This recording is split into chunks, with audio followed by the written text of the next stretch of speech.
Hello and welcome to All Things Knitted Crochet channel. Today I'm going to show you how to do the magic ring technique. Now this makes a perfect circle without a gap, so you would use this when working crochet toys or the beginning of a granny square. So grab a hook and some yarn, and we're going to begin with the tail in our left hand flat. Okay? Use your thumb and pinch. So hold your tail here, nice and tight. Now, with the your working yarn, you're going to wrap around your fingers and cross them over. So you cross them over like so. So wrap and cross. Now, turn your fingers over and you've got two bars. 1, 2. Use your third finger to hold that nice and steady. Now, with your hook, you're going to go under the first bar and over the second. So yarn under and over.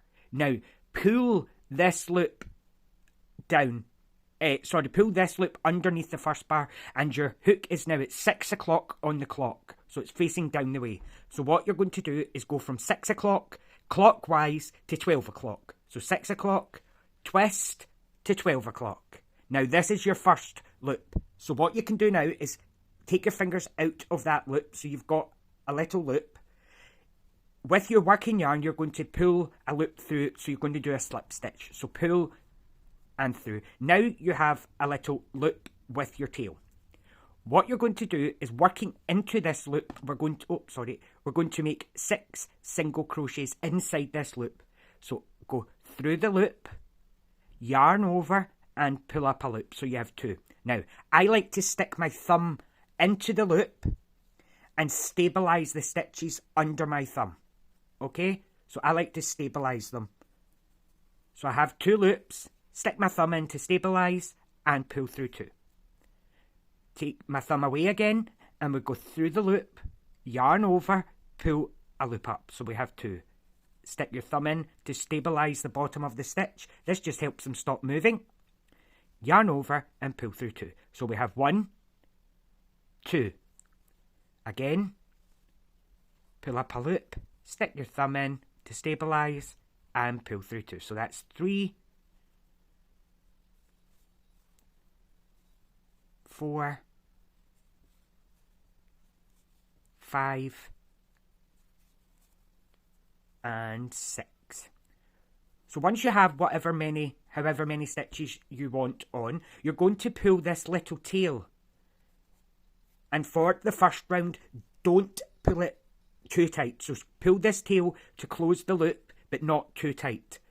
So I like to leave this gap here just a little bit. You can tighten it after. Now, to find your first stitch, count back 6. So 1, 2, 3, 4, 5, 6. So this is our first stitch here. So if your first round was increase in each stitch around, you would go into that stitch, like so, and work 2 single crochets. So 1, 2. Then grab a stitch marker and pop it into the first stitch. And now when you work round, you know where your first stitch is. So you would continue to work around. Now I'm going to show you another way that you would use if you were doing like a granny square. So you would continue again. So tail, wrap around and cross over. Hold with your third.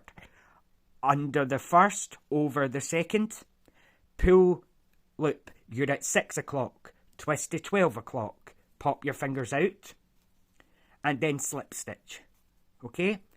So that would count as chain 1. We're going to chain 2, chain 3.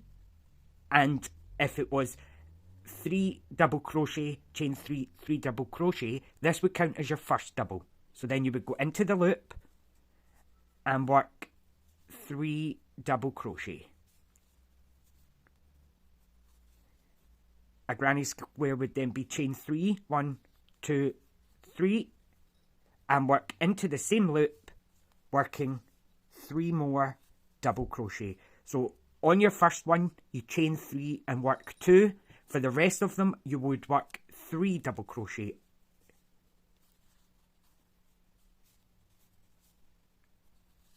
Okay, so then I'm only going to do 2, but then it's the same principle. You would pull that tail shut, and that would be like your first corner of a granny square. So I hope that was, I hope you're able to get the magic ring technique from that, and I will see you on Sunday. Bye now.